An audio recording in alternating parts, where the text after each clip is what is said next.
Alors, à présent, on va calculer la variation dans notre tableau. Alors, la variation, ici, ça va pas être bien compliqué.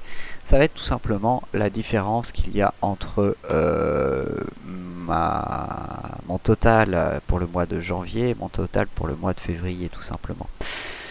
Alors, ce que je veux vous montrer par là, cette variation elle n'a vraiment aucun intérêt, si ce n'est de vous montrer que parfois on a besoin d'avoir des éléments qui ne sont pas des éléments de formule. Donc ici j'ai bloqué ma première cellule puisque elle ne sera pas prise en compte par rapport à ma variation. Pourquoi? Parce que je ne peux pas calculer une variation pour le premier mois vu que je n'ai pas le mois précédent, c'est-à-dire ici décembre 2011. Que je n'ai pas, c'est une valeur que je n'ai pas qui se trouve pas. Donc je vais pas pouvoir calculer de variation ici. Par contre, à partir de là, je vais pouvoir calculer une variation. Alors ne cherchez pas à trouver une formule qui pourrait s'appeler variation. Ici, l'idée, c'est tout simplement d'essayer de comprendre ce qu'on cherche, ce qu'on attend. Ben, ce qu'on attend, c'est tout simplement, est-ce que ici j'ai gagné plus d'argent pour le mois de février ou moins d'argent et combien? Ben, c'est très simple. Il suffit de faire tout simplement le CA en cours moins le CA d'avant.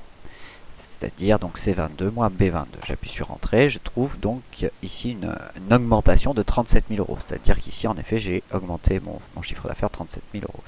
Je vais dupliquer comme ça, tout ça vers la droite et je vais obtenir différentes variations. Ce qui va m'intéresser ici, c'est de mettre en valeur à chaque fois que ma variation est négative. C'est-à-dire à chaque fois que j'ai fait un moins bon chiffre d'affaires, une baisse dans mon chiffre d'affaires sur mes mois. Bah, c'est très simple. Je vais tout d'abord sélectionner mes éléments de variation. Puis je vais aller dans mise en forme conditionnelle. Vous avez vu, on est en train de passer un petit à petit de la gauche vers la droite comme ça, tous les éléments.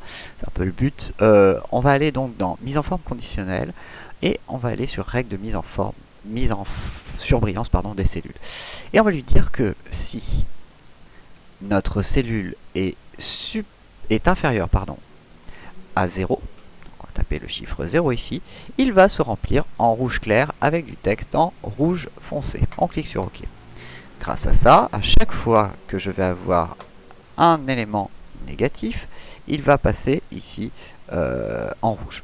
Alors, pour vous montrer que ça marche bien et que c'est bien interactif, ici je vais monter mon chiffre d'affaires petit à petit. Donc ici je vais lui mettre 9 000 euros.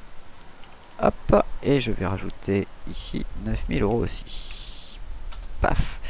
Vous avez vu, d'un seul coup, ici, tout s'est changé. Ce chiffre est devenu positif, donc il s'est remis en blanc.